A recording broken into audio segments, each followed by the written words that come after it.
All right. So, well, welcome everybody. If you were watching our last this is a little bit different of a webinar than we're doing. So last week, Kristen and I got on a session and we talked about management versus micromanagement. Yep. And people were really excited about it. And we had the most active Q&A that we've seen in all the series. And we had nowhere near enough time to get through all of them.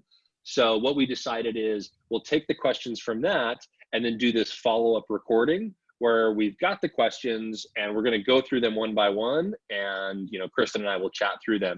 So if you haven't seen the other one, it's going to be listed on the same page as this one. So go watch the previous session and then come back and see this if you haven't seen the other. Anything else you want to jump in and add, Kristen, or should we fire away? Nope. We're going to be referring back to some of the content on that other presentation. So yes, definitely go back and watch that first. But okay. let's hit these questions. We have a lot of questions to cover. We got a bunch. I think we have about a dozen or so. So we'll start out here and I'll read them off and then you give your thoughts and I'll kind of play color commentary if I feel like it. So so this first question says, how would you tailor your coaching depending on the seniority of your team? So while micromanaging is never good, there's definitely a need to be more hands-on for more junior team members. How do you think about that? Yeah, so I did refer to this a little bit in the last session, but I'll emphasize it because I think it's important. So when you have a junior team member, the focus of your coaching should be on making sure that they understand how to do their job. And I think that when you're in that phase with them, it's okay to be a little more detailed, and it's not micromanaging to do that. You're helping them get up to speed. And I also think that in customer success, there's so much variation from company to company and role to role in terms of what a job looks like in our field that you can't make assumptions about your new people knowing certain things. You really do need to cover everything with them. Once they move out of that junior phase and into a more senior role inside of your team, you want to shift your coaching along with them. You still are providing active coaching, but then you're working with them on how to optimize what they're doing and really get them to be a top performer on the team. So it's about helping them become better at their job or the best at their job that they can be.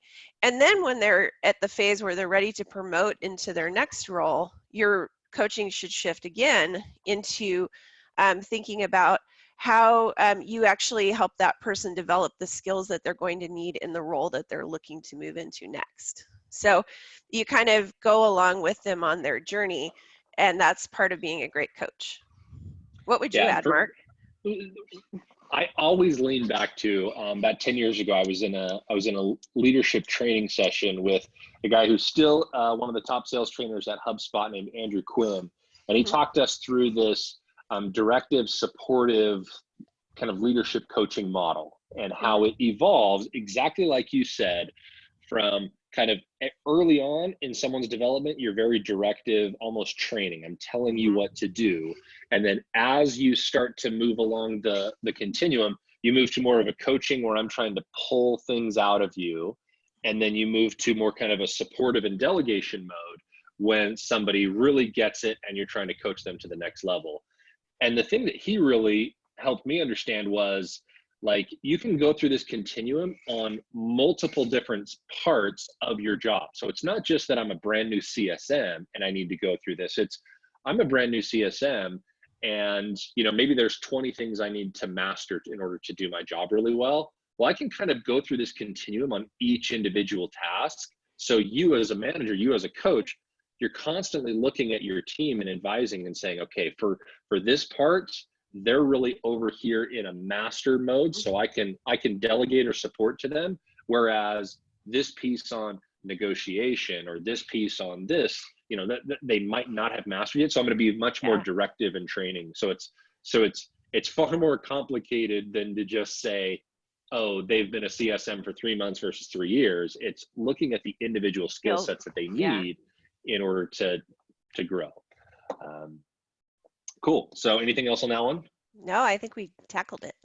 All right, let's jump to the next one. So what would you say is the most transferable skill or experience that an individual contributor can highlight when pursuing what would be their first leadership position? So we talk about this a lot. There's a Yep. bunch of other questions around, going from individual contributor to manager. How do I bridge that gap? And so there'll be a few other questions on this one, but what are your thoughts here? So I think, as I think about this, in customer success, when you're in a frontline role, you're still leading, but the way that you're leading is through influence. And you're usually leading cross-functional teams that are on the customer side of things. That's leadership, even if it isn't officially a management position. You're leading teams of people, and I think that's the skill that can best transfer from a frontline role into a leadership role, because a leadership role really is very different. It doesn't matter as much how good you are at being a CSM as a leader. I mean, you need to know enough about your field to be able to coach and advise people, but you don't have to know every little detail. The more important thing is that you've got leadership skills, and those are sometimes a little hard to pick up in your day-to-day life as a CSM, but the skill that does transfer is that cross-functional leadership. So if you can work on projects where you're leading cross-functional teams, either inside your own company or inside a customer's company, that can be a highly transferable skill. And this is where I mentioned this on the first recording, but I'll reiterate here. Something that I always talk about, and again, it's something that I borrowed from David Cancel, CEO of Drift, is that 6-1-20 rule. So if I'm trying to move from an individual contributor to a manager role, or whatever it is, from this role to the next role, whether I'm moving cross-functionally or whatever, I got to master the day job. And that's what it sounds like this person probably has done. They've mastered the day job. And the 6-1-20 rule says for 6 months, you're doing 100% of the day job plus 20% of the next job. And so for here, that leadership, that coaching, that projects, whatever it is, sometimes, I've seen individual contributors come to me and say, I want to take on a leadership role. And I say, that's great. The next 2 hires are yours. I'm still managing the rest of the team, but the next 2 hires are yours, and we're going to work on your coaching and leadership. And there's, a bunch of different things we can do there. So cool. Anything else on this one? Nope. Cool. Keep it moving. All right, keep it firing. So how would you advise us to relate to a boss who micromanages? And if you, again, if you haven't seen the last one, there's a slide on there that has 3 columns. It has the ideal manager, it has the micromanager, and the not really a manager column. And so if you haven't seen this, go back and watch that first, because it really nails into this. But in this case, I'm working for a micromanager. What the heck do I do? Yeah, so one thing that you should do is go buy this book called My Way or the Highway, which it talks about how to not be a micromanager, but it also talks about how to deal with a boss who is a micromanager. And it has a ton of really great, very practical suggestions in the book. So I would say go buy that. That's step one. The things that I like out of this book that I think, we can offer up now are a couple of little tips. First of all, you aren't going to fix your micromanager of a boss. So you kind of need to just let that idea go. They're their own person. They're the only one that can change them. You're not going to get their boss to change them. You're not going to get them to change themselves. So you kind of have to let that go. And then really just focus on the things that you can control. So one of the pieces of advice that they offer up in the book, and I think it's a really good one, is to ask more questions about the things that your micromanager is assigning to you, so that you really fully understand their expectations and what they want to get out of it. And that does a couple of things. It tells them that you're really trying to understand what they need in depth, which will build up trust. Part of why micromanagers micromanage is because they don't trust. They don't have a whole lot of confidence in themselves, so they don't have a whole lot of confidence in anyone around them either. Sure. So, asking questions can build that trust. And then I think the other thing that it does is it helps make sure that you understand what they're looking for. So how do they want you to do the project? What are the results that they're looking for from that project? And that is useful for you because it helps you get the full scope of what they're trying to achieve with the project that they've assigned to you, and that will make it more likely to go better. So I think, to me, that's one of the most practical pieces of advice they give in the book, and I think it's a good one. Yeah, and for me, it's just always trying to whether you're the manager, the the direct report, whatever it is, whenever you're asking your team to do something, or whenever you're being asked to do something, it always is helpful, in my opinion, to just find out the whys behind it Yeah. in an inquisitive way. Sometimes I've seen people who will ask why in a challenging pushback. Well, why the heck do you want me to do it that? Instead of saying, help me understand what you're trying to accomplish here. Help me understand the why behind that. Because oftentimes understanding the why is half the battle. You might still not agree with the thing that you're being asked to do, but sometimes understanding the why gets me at least halfway there. Yeah. Yeah. So, and speaking of book shout outs, I'm going to go back to the last question real quick. There was on this one, there was a book that I think you talked about, which is What Got You Here Won't Get You There. Yeah. I was looking at it. I have it on my shelf over here. I was going to grab it and pull it over, but I'm not seeing it. But anybody that's moving from an individual contributor to a team role, or to a team leadership role, whatever, go back and read What Got You Here Won't Get You There. Yeah. By, I forget the author's name. It is, I have it sitting on my bookshelf right now, Goldsmith. That's what I was going to say. I just didn't want to put my foot in my mouth. All right, cool. So that's that. Okay. Oh, can you go back to that last question? One other thing I want to just say here is sometimes as an employee, you can confuse somebody being an effective manager with being a micromanager if you haven't been managed effectively before. And so if before you just assume you have a micromanager, go back and look at that list in the last presentation and be very honest with yourself about, do you really have a micromanager, or do you not really like being managed? And, be honest with yourself. And if it's that you don't like being managed, then you need to work on yourself a little bit, because everybody has a manager. So everyone has a manager. And the thing that I find is that sometimes I will make the mistake. So kind of going back to the previous question where, as somebody's going through their journey, I'm, as a manager, trying to make a judgment call of, am I, telling you what to do versus coaching you versus delegating. And sometimes your manager misfires and they think, oh, I thought this person was over here and they've mastered it and I could just delegate it to them, but they fell on their face a few times. So I need to shift back to be a little bit more directive. And when you've gone from more delegation to direction, sometimes that can feel like I'm being pulled back on the scale. And, that's something just to have open and honest communication with your manager. Like, last month you didn't really care about this, but now you're really caring about this. And oftentimes your manager's saying, well, you missed your targets last month. And, this is why I'm moving into a little bit of a different style with you. And again, that just comes back to good communication back and forth. So, all right. Next question. So, what's the most effective way to communicate to your team about new developments or processes? This is especially important right now with we're all working remotely. So the standard, let's just stand up and tell everyone around the table or around the desk pod maybe doesn't work as well. So what is your advice? What's your advice here? So I think a mistake that a lot of managers make, regardless of how long they've been doing it, and I make the same mistake, is assuming that everyone's going to hear the thing that you told them the first time.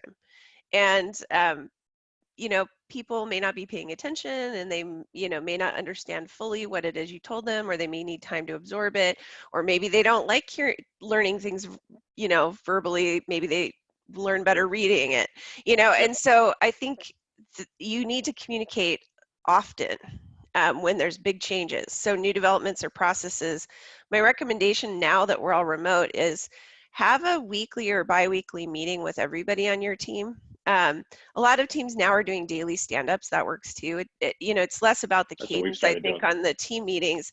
It's more about making sure that you have sort of a set time that you're working with your group. And so communicate any changes during that. And then if you're doing your weekly one-on-ones that I recommended in the last video, you want to actually also communicate the changes in the one-on-one meeting, because sometimes people will have questions that they're uncomfortable asking in front of the group that then they can ask you in a one-on-one. and then communicate it in writing. So also put it in writing and put it in an email or put it in a document and get it out to people. And that will tackle the people who absorb things better by reading. I'm one of those people. So if Yeah. somebody talks me through something, I'm like, yeah, you know, and then if somebody gives me a piece of paper I can read, then I'm much better at absorbing and retaining that. So communicate in lots of different ways, and that will make sure that your team gets the information you're trying to pass along. Yeah, 100% agreed on all the repetition and the multiple different methods. We were having this discussion, not necessarily in the context of leadership and management. We were having this discussion with our team last week in terms of how do we communicate new product releases. And the same thing goes. Yeah. Some people read their emails. Some people read the in-app chats. Some people want to view a webinar session. Some people want to do it this way. Some people want to be trained one-on-one, and we need to be flexible and understand that people learn in different ways and people intake information in different ways. So we need to be mindful of that and provided in that. And the only other thing I would add here is, whenever, I'm going to sound like a broken record on this, whenever you're communicating a new development, a new process, whatever, communicate why. Do not just come in and say, we used to do it this way, now we're doing it this way. You need to be able to walk people through the why. And oftentimes, if you were part of the one who's developing or kind of communicating the new process, and I came up with the process, I went through that all on my own. I saw a problem, I talked to some folks about it and came up with a new idea. So I'm already, in my mind, gone through the why. And so I've already got it. But if I'm communicating to you for the first time, you haven't got the why yet. And so I've got to make sure I'm clear and understanding that everyone needs to understand the why. All right, let's move to the next one. This one's a fun question because we actually got the same question from two different sides. So I put them both on the slide here. Hopefully they weren't, well, maybe they were the same team, but I don't know who they were. I kind of doubt it. Maybe not. We'll see. So the first question, the top question is, what advice do you have for a new business sales leader who's taken over customer success? It's happening a lot recently. With everything going on, we've seen teams shift and adjust and move, and unfortunately people be, laid off. And so you see a bunch of situations where people have shifted their roles. And then, so that's the top question. The bottom is, what do you do if you know more about customer success than your manager? My current manager has a sales approach to customer success. How do I influence him to actually use my customer success experience to build our company's program? So yeah, two different sides of the same coin. Curious to get your thoughts. Yeah, so I actually came out of sales and was a VP of sales before I moved my focus over into customer success. So I've actually gone through the process on the top. And I think a lot of the skills that you have as a sales leader, you can translate straight across the board into customer success. I think the biggest shift is a shift in focus, though. So if you were doing new business sales, once your deal was done, presumably you handed that customer off to somebody, an account manager or a CSM, and you kind of get to let it go. So even if you do all the right things as a new business sales leader, where you have your team uncovering the business objectives that the customers have and you're doing a lot of development, you get to then take that and hand it off to somebody else, and they get to run with the relationship. So the focus shift in going from new business sales to customer success is around, how do you take that information that you collected during the sales process around what customers are looking for, and then how do you build goals with your customer around that and drive toward measurable business outcomes that demonstrate a return on investment over time? And that's the part that is different. So the skills that you have, negotiating, helping customers understand how to move through a process, those are the same. But what's different is you need to take a longer term view of the relationship with the customer and focus on delivering on the things that were sold in the first place. So that's a bit of a shift. And I think picking up some skills around how do you build a success plan and how do you manage a portfolio of customers effectively. understanding how that works is really important for a customer success leader, and those are things that you wouldn't have necessarily picked up in sales. Yeah. Something that Dave Blake, CEO of Client Success, talks a lot about, and I think makes a ton of sense here, is, and I'll oversimplify it a little bit, but he talks a lot about how, in a lot of cases, again, oversimplifying, really good salespeople tend to be very money or achievement driven. Mm-hmm. And really good CS leaders, CSMs, CS leaders tend to be very relationship driven. Mm-hmm. However, the best, the best sales leaders are relationship or achievement driven, but they also can play the relationship card. Mm-hmm. And the best CS leaders can be relationship driven, but also understand that there needs to be a financial, a money component, an achievement component to this. So like if you're in this boat, think about where you're at. Think about, oh, am I just digging in my heels because I want to just have the relationship discussion? And I'm at this end of the spectrum when I can really like get a lot more, we can push the business forward if I do pull in a little bit more of the financial achievement component to it. And the same, in this case, if you're the individual contributor reporting to the sales leader, kind of meeting them in the middle, Mm-hmm. they'll be more likely to meet you in the middle and say, actually, yeah, I do realize that, the relationship work that you guys do can help us to drive new business and growth. So I think about it in those angles of which end of the spectrum are you on and how can I flex and stretch to the other? Because that's where the best people at both ends of the spectrum come. Agreed. And I think that is a good segue into the second question here, really, which is, if you're if you were this frontline person who knows more about customer success than your manager because they're more of a sales manager, I would encourage you to really try to learn some of those sales approaches from your leader. They're bringing a lot to the table. They're bringing the revenue side that helps to demonstrate the value of customer success inside your organization. And that's really important for you to pick up. And then if you're kind of asking questions and doing a good job of learning, and then you're able to draw parallels to what you know in customer success, that's going to highlight your experience to that leader, and they'll be more likely to use some of your ideas as that program is built out.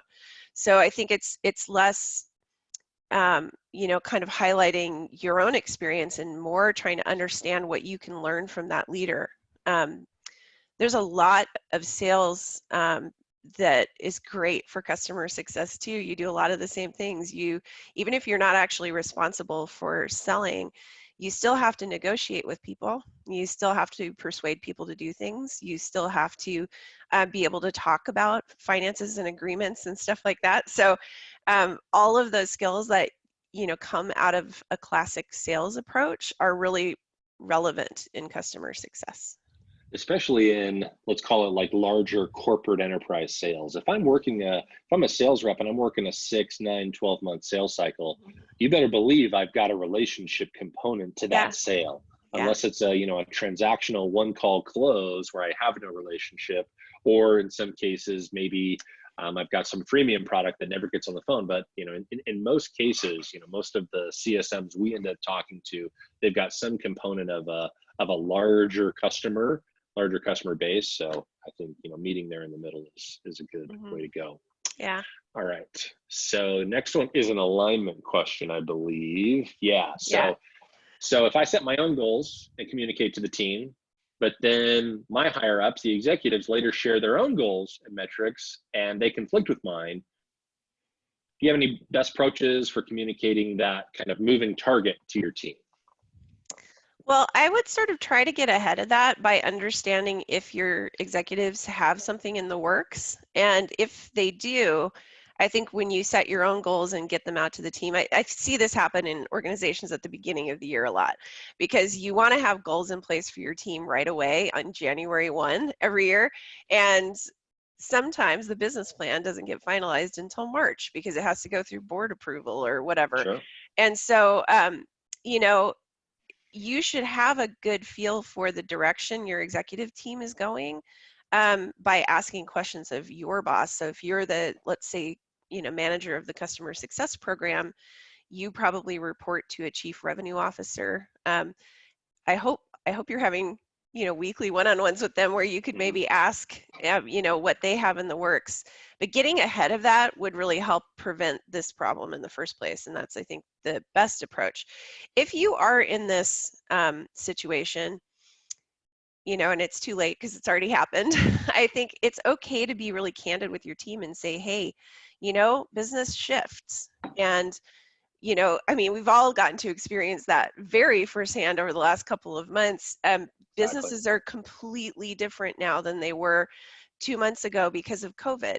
And that kind of stuff happens. And, maybe not on this kind of a scale that often, but, your company may be pursuing funding, and that causes a need for the company to sort of pivot in terms of the focus and effort that is going into the team. So I think educating your team on the fact that changes will happen, and it's not moving target, it's business, the way businesses work. And so kind of only constant is change. Yeah, exactly. So if you plan for change, then you're ready for it when it comes, and you should plan for change because it will happen. And I have never had a business plan last the entire year with no change, ever, not once. Exactly. In all the years I've been doing this. So yeah, you kind of have to. I never last a quarter. Yeah, I know. It's very normal. So. Oh, you're right. And to me, it's a classic lesson in managing up. Yeah. And this is the first mistake I see a lot of brand new managers make. They get excited, they're all fired up, they've got all these new ideas for their team, and they communicate this new program initiative with goals and metrics. And like you said, they forgot to actually run that up the chain and get buy-in to that up the chain. And so then they're left with a little bit of egg on their face. I'll share an example. Founder of HubSpot, co-founder of HubSpot, Dharmesh Shah, shared once. He had a chance encounter or a dinner with Elon Musk and asked him a question about leadership, management.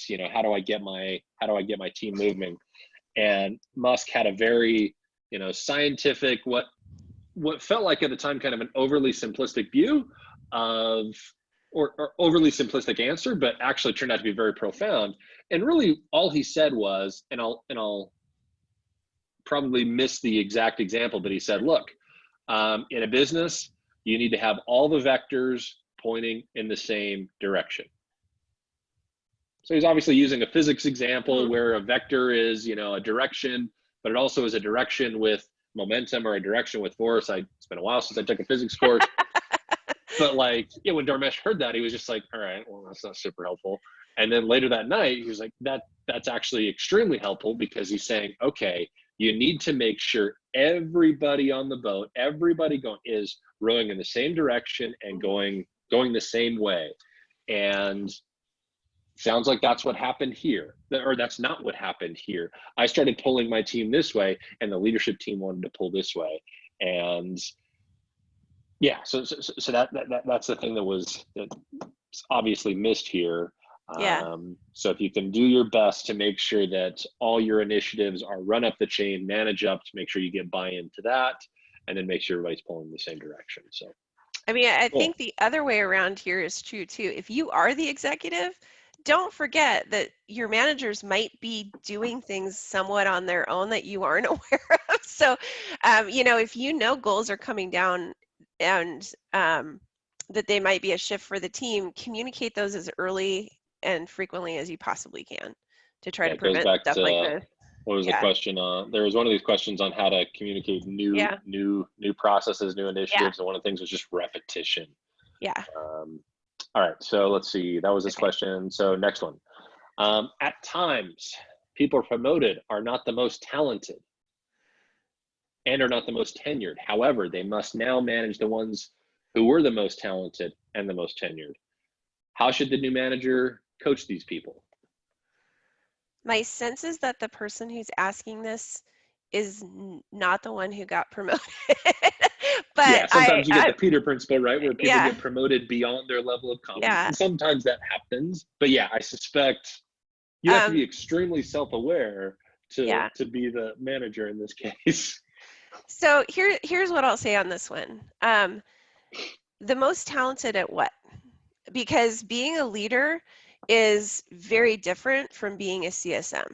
And so they may not be the most talented CSM, and that doesn't necessarily matter because they might be the most talented leader or the one who is in the best position to lead the team. And so those are really different skill sets. Just because you're the best CSM on the team does not mean you're going to be an awesome leader. Not everybody is cut out for leadership. And it's not a dig at anybody who isn't in leadership. Leadership is just one path. There are lots of other career paths, and there are paths that are better for some people who really love continuing to work with customers, and you can continue to progress your career in customer success without going into leadership. So I think this question kind of presumes that the only path is to go into leadership, and that the way you get there is to be really good at your job. And that isn't true. It's, at least it shouldn't be true. So when that person is promoted you can't completely like miss your job. There's a certain amount that you have to be able to nail the day job, but you're not necessarily, the best leaders aren't necessarily the top individual contributors. Yeah, I mean, honestly, in companies, if you read biographies and stuff of leaders in companies, the very best senior leaders know that they're not good at a whole bunch of stuff, and they hire people to support them. And they focus on leadership. They don't focus on the job itself anymore. And that's what leadership should be. So, like, I mean, I know I'm not great at marketing, so I have a marketing person, do my marketing stuff for me because that's a weakness for me. So yeah, you don't have to be the best at everything to be the leader. So that said, I'm going to answer the question, how should the new manager coach those people?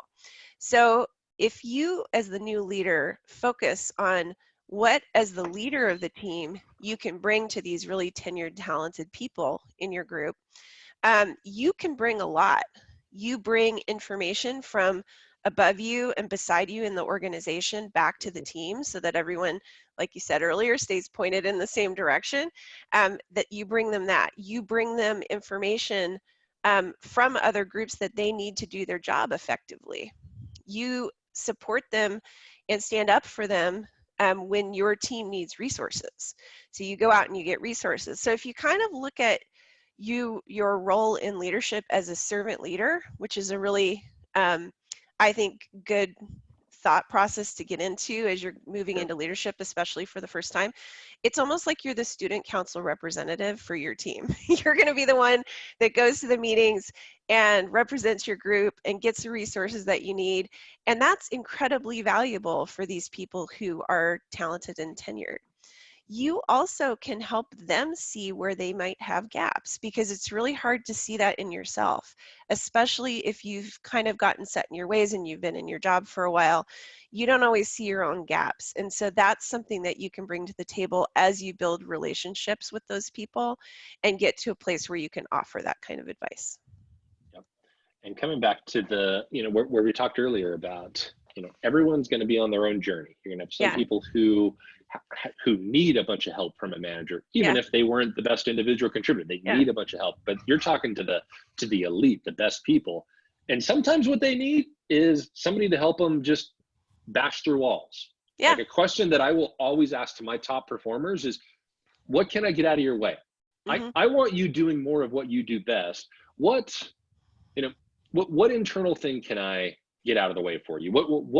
What obstacle can I get out of your way? That is a question I will try to ask to every one of my, top performers as much as possible, because I know I can get more internal, we're better off if I'm focused on getting internal obstacles out of their way while they're doing the day job, because they're better at the day job than I can do it. Otherwise I'd be still doing the day job. So, cool. Anything else on this one? No, I could talk about this for a whole hour, so we better move on. Better crank on. So this one's a really tactical question. This one does refer back to something you said in the other session, but spoiler alert, you suggest doing weekly one-on-ones. And so this question is a follow-up to that. Is there a reason you suggest weekly one-on-ones? I think I misworded this, but is there a reason you suggest weekly one-on-ones versus bi-weekly? And I think they're asking bi-weekly versus bi-weekly is one of those annoying words that could mean Mhm. every 2 weeks or twice a week. Yeah. I think what they're referring to is Every twice a other week. week. Yeah. So how do you prevent from having the same conversation each week? For instance, one of the things you mentioned was, earning one-on-ones, you want to talk about career goals. And I doubt you're going to talk about your career goals every single week. So maybe just kind of put a little bit more Hmm. structure to kind of how you think about the weekly one-on-one, why the weekly one-on-one, Yep. how those conversations evolve, just kind of put a little bit more context to that. Yeah. So I think weekly is important because if you think back to the purpose of this, the purpose of this is to build relationships with the people on your team, solid working relationships, and that's important, and that requires some level of frequency. And then the other purpose is to make sure, we've said this a few times, but everyone's pointed in the right direction and that the team is performing. And so career goals aren't going to change every week, but the projects that you have people working on to progress toward their career goals might, have updates and milestones that you can talk about. But really, the content of these conversations should start with, how are people performing against the goals that you've laid out for them? And that should change every week. Or if it isn't changing every week, that might be a whole nother coaching conversation you can have in your one-on-ones. Sure. If you have a goal around retention and nothing has moved for 2 weeks, I would be having a conversation with that person about, hey, what can we do to move some of these forward toward renewal? There's always something to talk about. There's always, always, always something to talk about. Sure. I actually right now am doing an interim leadership role for one of our customers part-time, and because we're just kind of trying to keep people going during COVID and get to the place where their new leader starts in a week, I'm actually having 2 one-on-ones a week with each person for 30 minutes, just so I can stay in touch and make sure they're not going crazy in their homes, and make sure they're feeling motivated about their work, and make sure that they're feeling prepared for the new leader that's going to be starting. And so, I think there's always something to talk about. And if you remember that it's not just the conversation and coaching and telling them something, but it's a conversation and you're building a relationship, that really supports that weekly one-on-one, and that cadence, Yep. is so important for building a relationship. In in addition, they actually have done studies on what creates high performing teams, and they've looked at different kinds of cadences and lengths of these meetings, and what they found was that weekly 30-minute one-on-ones produce the best performance. So there's some data behind this as well. Cool. No, that's yeah, I support everything you said there. Yeah, it's It's I've important. even I've done the same thing you've done, where I've leveled up my weekly one-on-ones with my team since we've gone remote, because Mhm. you're right. There's an element of, when you're in the office every day, there's some things that you just kind of pick up on, side Mhm. conversations and whatnot, that you miss when you're remote. And so Mhm. the only way to kind of push on that a little bit is to, well, do one of two things: either up the remote work a little bit, or, do just kind of more team activities. Actually, right after you and I get off this call, I'm having a team Zoom lunch, Oh, and good. we're all going to hop on. We're not going to talk shop for an hour. We're doing a team lunch. And so, like, trying to, just get as much time with the team as possible, because yeah, you're missing a lot of the, normal interaction you have by working in the office. So Yeah, absolutely. cool. I think this is our last one. So Okay. so when setting up new teams or overhauling an existing team, is it okay to be more involved in measuring specific activities than you would normally? Yes. Um, but make sure that the activities that you're measuring aren't every single activity, but the ones that are actually going to drive results. So, um, you know, when you are getting a new team up to speed, I mean, one of the things that I always look at is how many activities are each person accomplishing in a day. I have kind of a benchmark in my head for what I think the team should be doing in terms of number of emails, number of calls, number of activities. And I just want to make sure everyone is productive at a level. So I will usually look at that. over a quarter if I'm managing a new team, just to make sure I don't have any productivity challenges with individuals in the group. But I probably wouldn't do that beyond that point, but I might measure how many executive business reviews are happening. Or I might look at, do we have success plans in place with our key customers? Those kinds of things that are the really big, important things. I think it's okay to measure, especially when you are setting up a new team or overhauling your team, or, really building up your team for a period of time. And then you want to shift to being focused on results. Yeah, for me, it's, if I'm setting up something new and if I even roll back, I want to be able to give my team the best practice. I want to give my team the ability to say, you do these things at this interval and this cadence, you are far more likely to achieve your targets and therefore the company achieve their targets. If I can't give you that, if I don't know that, then it's my responsibility to, as a leader, to figure out what that system, what that process is. And oftentimes figuring out that system and that process is doing a little bit more measuring up front to figure out that system and process, to figure out the trends, to figure out the things. And then once I can get to kind of an 80-20 principle, the 20% of activities that drive 80% of the results, then I shift my activity thinking to, I'm going to shift my focus on driving those 20% activities that drive 80% of the results. And then those become the things that I measure, where early on, I might be measuring 100% of the activity metrics just to try to pick up and notice trends. But once I narrow in on it, then it's okay, these are the real ones to focus on. These will drive the majority of the results. And then, we're focused, like you said, much more focused on maybe 20% of the quote unquote activity metrics. And then we're focused on the result metrics, the end game. So this has been awesome. I love talking about this stuff. I'm glad we didn't try to squeeze this all in during the first session. So any final words that you want to share with everyone before we wrap up? No, just those books that I listed in the last session are great resources for leadership. So if you, really need to dig into the topic of micromanagement, there's a book there for that. If you're looking to promote, there's a couple of books around that. So I would dig into those resources. And, if anyone has questions, they can feel free to reach out to me or connect with me on LinkedIn. Awesome. Very good. Okay. Thanks, Kristen. Thanks, and we Mark. will end it there. Thank you.